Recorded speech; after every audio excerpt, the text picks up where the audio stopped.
नर्तकः आत्मा रंगोंतरात्मा। नर्तक तो हुआ आत्मा, रंग मंच हुआ अंतरात्मा। हो रहा सब खेल अंतरात्मा के मंच पर। तो इसे देखे कौन? भाई नाटक में तीन चीजें मुख्य होती हैं। एक तो नट, दूसरा रंगमंच और तीसरा प्रेक्षक। प्रेक्षक माने देखने वाला, दर्शक। नाटक का प्रयोजन पूरा। अच्छा रंगमंच हो, अच्छा नाटककार हो और अच्छा प्रेक्षक हो तो समझ में आएगा। प्रेक्षक कौन है? तो प्रेक्षकाणी इंद्रियाणी। जो योगी है, देखिए, प्रेक्षक जो देखे, नाटक को देखे, नाटक को देखने का फल क्या होता है? रस परिपाक है। नाटक क्यों देखते हैं हम? इसलिए देखते हैं क्या आनंद आता है। संगीत क्यों सुनते हैं? क्योंकि आनंद आता है। क्यों आनंद आता है?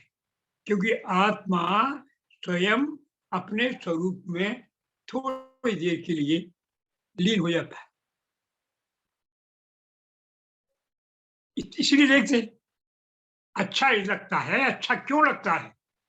प्रश्न जहां भी सुख होता है वो थोड़ी देर के लिए, क्षण मात्र के लिए, वहां आप अपने स्वरूप में चले जाते हैं। किंतु वो बूंद है, समुद्र नहीं है। इसलिए आपको बार बार तकलीफ होती है। क्योंकि आनंद का चस्का लगा, वो आनंद के बाद तो इसी स्थिति में आ गए। तो बोला प्रकाश के बाद अंधकार बहुत दिखता है घना, इसलिए कष्ट बहुत होता है। भाई सुख और दुख की परिभाषा अभय गुप्त ने की है। सुख क्यों होता है? सत्य में पहुंचने से। दुख क्यों पहुंचता है? तम में पहुंचने से। तम क्या है? सत्य क्या है? सत्य है संकुचित स्वरूप आत्मा के शुद्ध रूप का। शुद्ध ज्ञान का जो शुद्ध स्वरूप है आपका, उसका संकुचित रूप है, आवरण नहीं है। तो अपने संकोच स्वरूप में वही तो सत्य है। और जो सत्य है वो और भी संकुचित हुआ तो क्या हो गया? आपको सुख अनुभूति हुई उसकी। और जो आपका तम है, जो इस आत्मा के प्रकाश को आवरण डाल रहा है, उसको आच्छादित कर रहा है, वह जो आच्छादन कर रहा है उसका, जो उसी का स्वरूप है, उसी की शक्ति है। आप जानते हैं कोई दूसरी तो है नहीं अपोहन शक्ति। तो अपोहन शक्ति के कारण जब वो स्वरूप अधिक अंधकारमय हो गया, संकुचित हो गया, तो वो सत्व बना, तम बना। और तम को अत्यंत संकुचित स्वरूप में जब हुआ तो अनुभूति के रूप में बदला इंद्रियों की में, तो वह हुआ क्या? दुख। तो ये दुख और सुख और कुछ नहीं है। सत्व और तमस की अवस्थाएं हैं। इसलिए इंद्रियों को कहा जाता है, ये पंडित शास्त्री लोग बैठे ही हुए हैं, इनको स्कूल में पढ़ाया जाता है, घोटाया जाता है। क्या घोटाया जाता है? कि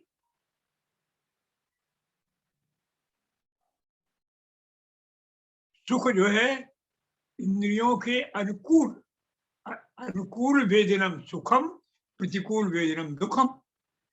जो अनुकूल वेदना है उसको कहते हैं सुख। तो अनुकूल वेदना है क्यों? अब संसार में सब अनुकूल वही है जिससे परमात्मा का स्वरूप हम स्पष्ट हो जाए, वो अनुकूल है। उस मार्ग में जो प्रतिकूल है वही प्रतिकूल है, एक ही तो तत्व है। इसलिए ये सत्व और तम बीच की स्थिति रज, रज कोई तत्व अलग से नहीं है, सत्व और तम का मिला हुआ रूप रज है। तो इस प्रकार से ये इंद्रियां सुख के स्वरूप को देखना चाहती हैं। सुख का स्वरूप कौन है? आपका स्वरूप, तो आपके कार्य स्वरूप स्थित आपके कार्य। तो जब आप अपने स्वरूप में होते हैं तो फिर दुख का प्रश्न नहीं है। आप आनंद में होते हैं, इसलिए नर्तक आनंद में है, क्योंकि जागरूक है। आप पहले भी इस बात को दोहराया जा चुका है, आप जान चुके हैं, आप समझ चुके हैं कि जागरूकता वास्तव में अपने स्वरूप में स्थिति का सिंह द्वार है। जो जागरूक है सतत, वही तो योगी है। जो जागरूक नहीं है वही तो सामान्य अणु है। और क्या है? ये परिभाषा आप मोटी रूप से समझ सकते हैं कि जागरूकता ही सतत जागरूक है। जो स्वप्न में जागरूक है, जो जागृत में जागरूक है, जो सुषुप्त में जागरूक है, तो ये अवस्था में जो स्वयं जागरूक है वो अपने स्वरूप में है।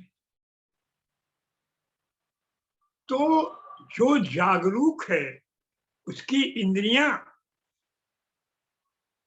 जागरूक है, वे वो देख रही हैं तो वे आनंद में भर हुए, क्योंकि उन्होंने इंद्रियों को स्मृति है उस कष्ट की, और वे अब देख रही है स्थिति, तो आनंद नहीं होगा। तो इंद्रियाणी प्रेक्षकाणी, इंद्रियां हैं प्रेक्षक।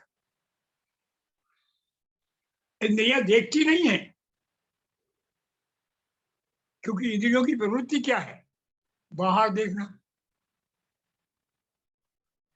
आप देखते हैं कहाँ? बाहर। आप सुनते कहाँ? बाहर की आवाज, है ना? आप स्वाद किसका ले रहे हैं? बाहर का। रसगुल्ले कैसे है, हमारे शास्त्री जी को बहुत याद रहती है ना? आप जितने ज्ञानेंद्रिय है, ये ज्ञानेंद्रिय आपके 5 ज्ञानेंद्रिय हैं, ये सब बाहर के स्वाद ले रही है। अंदर इनका स्वाद लेने लगे तो आप स्वरूप में लीन हो जाए। आप भीतर देखिए,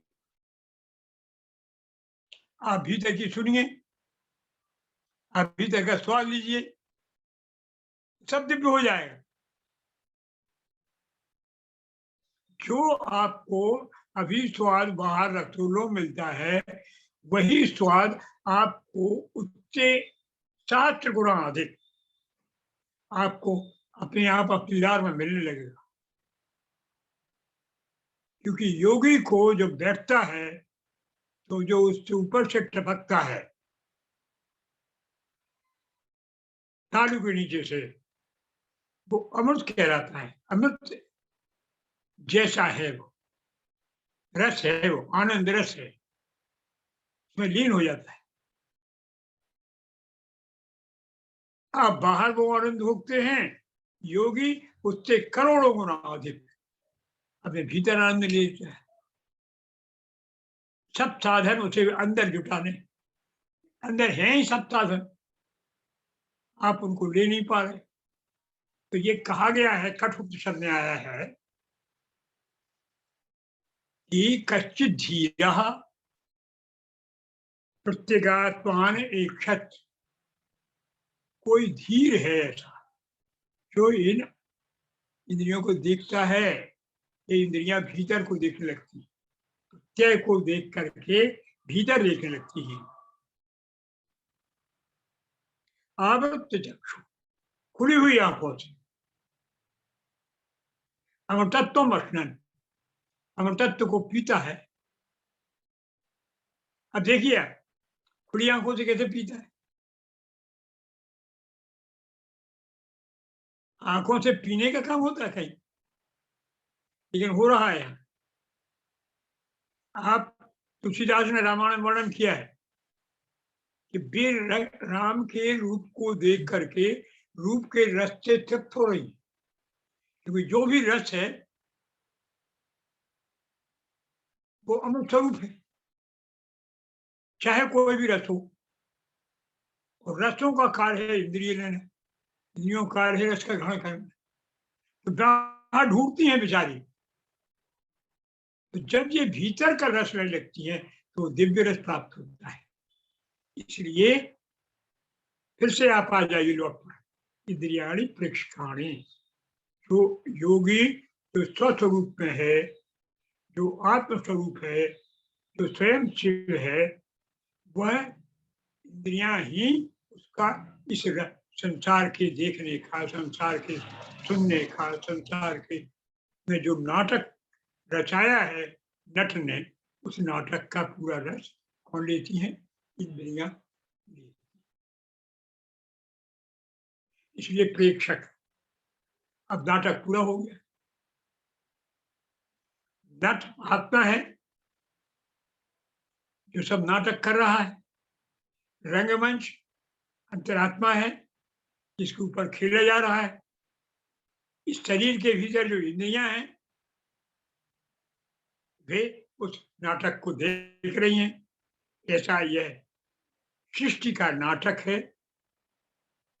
सृष्टि, स्थिति, प्रलय। नाटक की यही 3 भूमिकाएं नहीं है, 5 भूमिकाएं हैं। सृष्टि, स्थिति, प्रलय, निग्रह और अनुग्रह। इन सब भूमिकाएं वो निभा रहा है और वो किसी में नहीं है। न रचना में कुछ है, न पालन में है, न संहार में है, किसी में इन्वॉल्व नहीं है। वो सब हो रहा है। तो ऐसे ही योगी है जो तत्व ज्ञानी है। योगी का अर्थ यहाँ क्या है? शुद्ध ज्ञानमय। हठ योगी नहीं है। इसे यह ज्ञान है कि मेरा स्वरूप ये सारा विश्व है, जो भी है वो सब राम है, वो सब कृष्ण है, वो सब परम तत्व है, वो मेरा ही तत्व है। राम कोई तेरा नहीं है। राम मेरा है, कृष्ण मेरा है, जो जीसस मेरे हैं, अल्लाह मियाँ मेरे हैं। वहां कोई भेद नहीं है। तत्व मेरा है, परम तत्व ये जो सत्य है, जो तत्व। तो फिर वो स्वयं वही है। इसलिए इस्लाम धर्म के एक लोग कहते हैं कि बादशाहत मिल गई, फिर कुछ मिलने को बाद फिर आपने सब कुछ जान लिया। इसके जानने से फिर कुछ भी जानना शेष नहीं रहता। फिर जानने की तृप्ति न होकर के परम तृप्ति होती है, आनंद होती है। जानता किस लिए है आदमी? सुख के लिए ना। पैसा किस लिए चाहिए? सुख के लिए। मिष्ठान क्यों चाहिए? सुख के लिए। मकान किस लिए चाहिए? सुख के लिए। अगर सुख बरसे आपको, आनंद में आप हो जाएं, तो कुछ नहीं चाहिए। फिर सब मिलता है पीछे पीछे।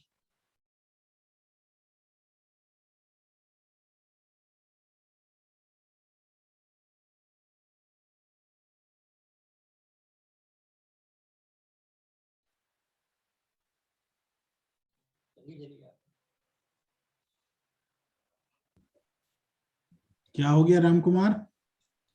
कुछ नहीं भाई, जब फोन आ गया था। तो इस प्रकार से नाटक पूरा हो गया। नाटक हो गया तो ओम शिवाय, नमः शिवाय।